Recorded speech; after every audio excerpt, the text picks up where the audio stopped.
Today we will begin in mid-19th century Ireland, before moving on to Australia. But before we get into today's case, I want to thank the sponsor of this video, Raid Shadow Legends. You must have heard the name Raid Shadow Legends, and if you're not playing yet, honestly, you're missing out. It's one of the best mobile games around, with awesome visuals, loads of powerful champions, challenging bosses, and so much more. Whenever I'm researching a case, I will often take a break and start playing Raid. One of the toughest bosses is Hydra, with its multiple different heads, each one a complete boss battle all on its own. The Head of Suffering lets the head share some of the damage it takes with you, so your team suffers too. You'll need to bring strong champions to take care of it. Another head you want to be careful of is the Head of Torment, as it makes you skip turns and lose access to your skills. You'll need a champion with perfect veil skills to have a chance. It might be challenging, but it's loads of fun. If you're new, you can get your hands on Stag Knight, one of the best epic champions around.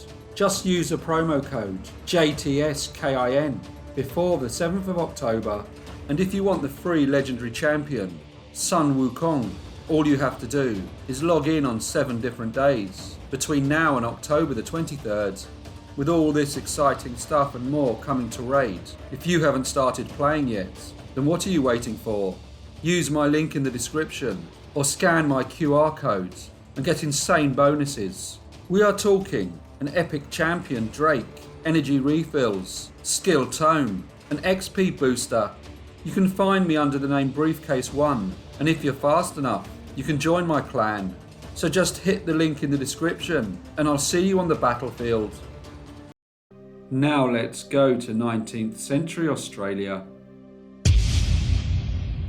Ellen Lynch was born in the small town of Mallow, in County Cork in Ireland. In 1846, this period was marked by the Great Famine, a devastating event in Irish history that resulted in widespread suffering. The potato crop failure in Ireland had far-reaching and tragic consequences. Mass starvation, disease, and death swept across the country, and this resulted in a significant population decline due to emigration and the high mortality rates. The famine also escalated tensions between the Irish people and the British authorities due to inadequate relief efforts and policies that only worsened the crisis. Ellen's family, like many others, was caught in the grip of this catastrophe, and although little is known about her early childhood, it can be assumed that she endured the hardships and challenges that came with living in Ireland in the mid-19th century.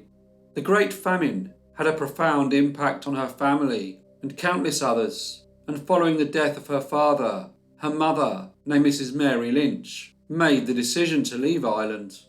On the 6th of April 1858, along with her 2 daughters, Mrs. Lynch boarded a ship named Joshua and sailed to the Australian colony of New South Wales, where she was reunited with her sister, who had already settled there and lived in the small town of Goulburn, which is about 120 miles southwest of Sydney. When Mrs. Lynch and her daughters arrived in Australia, they were confronted with the challenging task of building a new life in a new and unfamiliar land.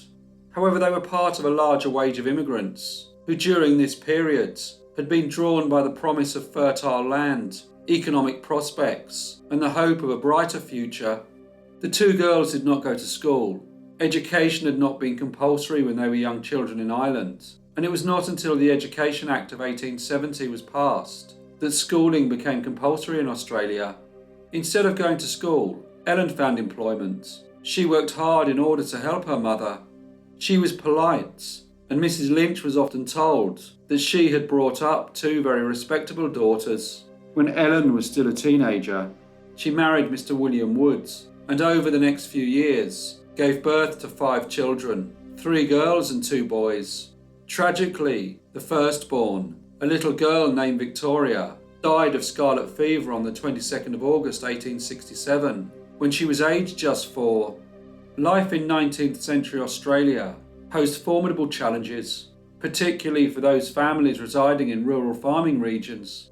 They grappled with the demanding rigours of agricultural labour, faced restricted access to doctors and medicine, and endured the isolation imposed by their remoteness from larger communities.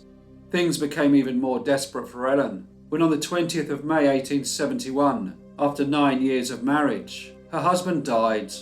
The terrible loss of William left her with the heavy burden of providing for her children. Her quest for financial security led her to far north Queensland, where the discovery of gold promised newfound opportunities.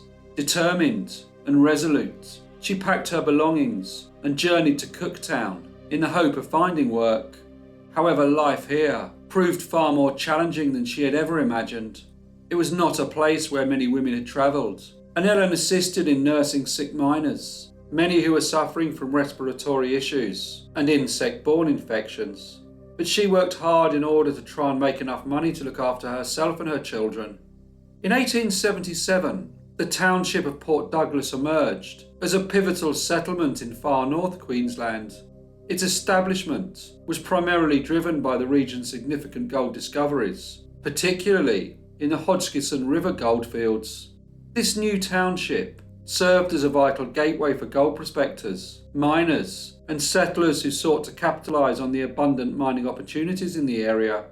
People also went there to farm, and among the first to secure lands was Mr. William Thomson, also known as Billy. He possessed a somewhat demanding and uncompromising demeanour, but was undeniably diligent and hardworking. In 1878, Ellen accepted a position as housekeeper for Mr. Thomson. He was 24 years her senior, and despite his steadfast and resolute attitudes, they seemed to get on. Their relationship took an unexpected turn when in 1880, Ellen discovered that she was again with child and gave birth to a daughter, who she named Helen. Of course, her employer, Mr. William Thomson, was the baby's father, and now having a child of his own, he seemed to become less aggressive and for a while was far more considerate towards her. Helen was, however, an illegitimate child, as her mother had given birth outside wedlock, something that at the time still carried a strong social stigma. Not wanting to be the father of an illegitimate daughter, William asked Ellen to marry him. Although there was the considerable age difference, Ellen was very familiar with the hardship that she had endured trying to raise her children on her own, so accepted his proposal. She hoped to be able to provide a more stable life for her family. However, the marriage quickly soured and became marred by violence. Authorities intervened to protect Ellen and her children from William's temper. One child was removed due to concerns about their living conditions. Another was relocated following verbal abuse. A third found work helping build roads, and one of Ellen's daughters left the house after her stepfather had thrown a kerosene lamp at her when she objected to his proposal that she marry his brother, who was already in his 50s. When Ellen tried to intervene, he hurled a knife at her. William also harboured strong prejudices against the couple's Chinese neighbours. His harsh and derogatory words towards them further fueled tension between the couple. Eventually, Ellen moved into a different establishment, but she remained married and was aware that upon her husband's death, she would inherit his property. So in order to ensure that the farm continued to prosper, she started to work in the sugarcane fields. It was during these laborious days that she met Mr. John Harrison, a man who was originally from the small village of West Rainton in County Durham in northeast England, and who had deserted the Royal Marines. He had only been in Australia for a short while and was now working on a nearby property. He was much younger than Ellen, having been born in 1859, but they seemed to get on very well, and shortly after they first met, rumours began to circulate within the community that they were engaged in an improper relationship. William was made aware of all the local gossip and became increasingly more suspicious of the attention that Mr. John Harrison seemed to pay his wife. After a while, he confronted him and shouted, "Jack, why do you come here hawking the old woman about the place like this every day for?" The fact that he had angered Mr. Thomson did not seem to deter Mr. John Harrison, and rumours about his relationship with Ellen continued. Eventually, Mr. Thomson became so fed up with his wife being the subject of speculation and innuendo that he challenged Mr. Harrison to a duel. He called out to him, the best man should keep the old woman. The majority of people just dismissed these impassioned outbursts as the ramblings of a grumpy old man.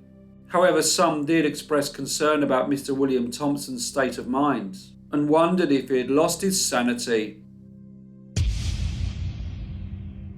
On the 22nd of October 1886, Mr. Thomson was discovered on the floor of his house. Next to him was his gun, and there was a bullet wound in his head. Although he was still alive, he was unable to speak, and later that night, he died.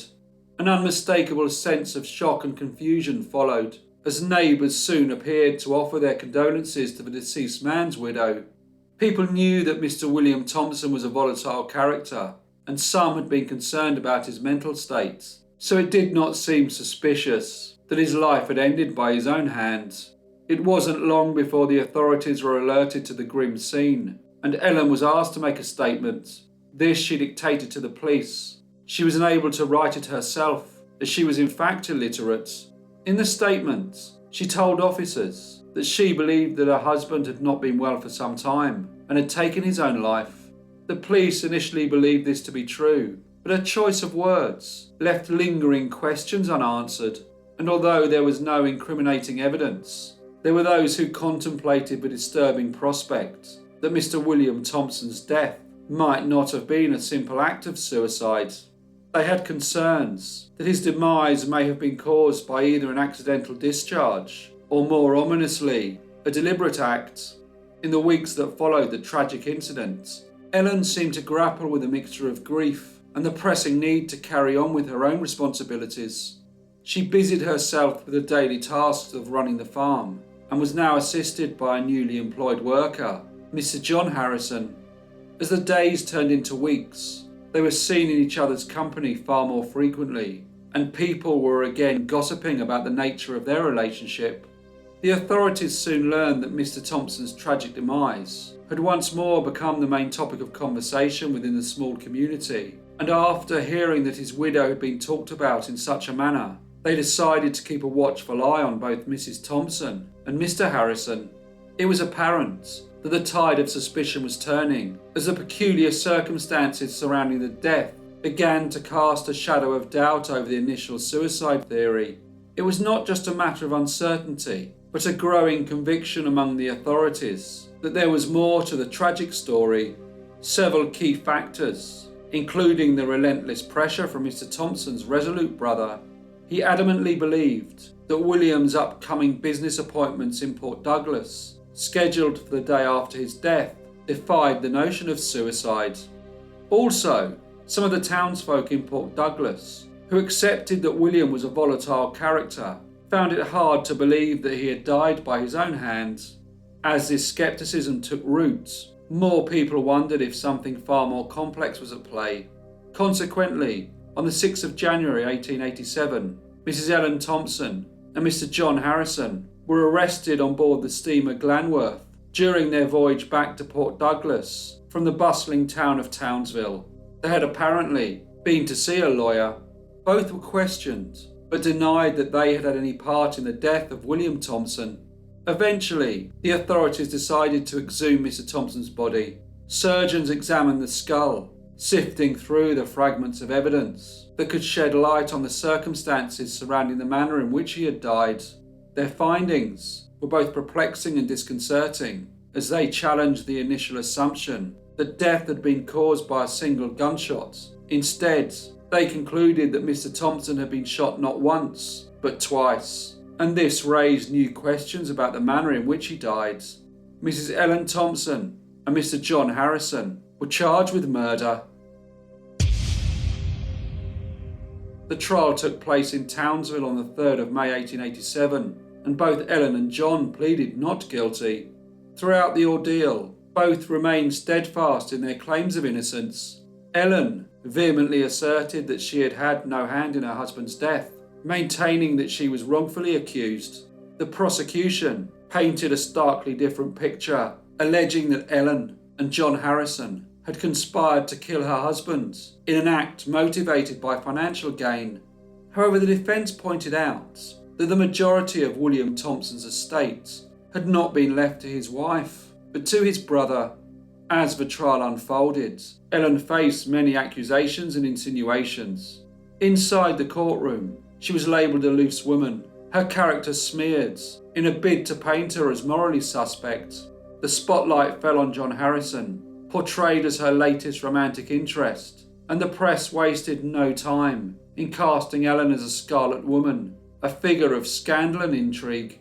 As the legal proceedings continued, a lingering suspicion crept into the minds of some observers. They couldn't help but wonder if the verdict had been premeditated long before the trial commenced. The air was thick with doubts, and the scales of justice seemed unevenly balanced.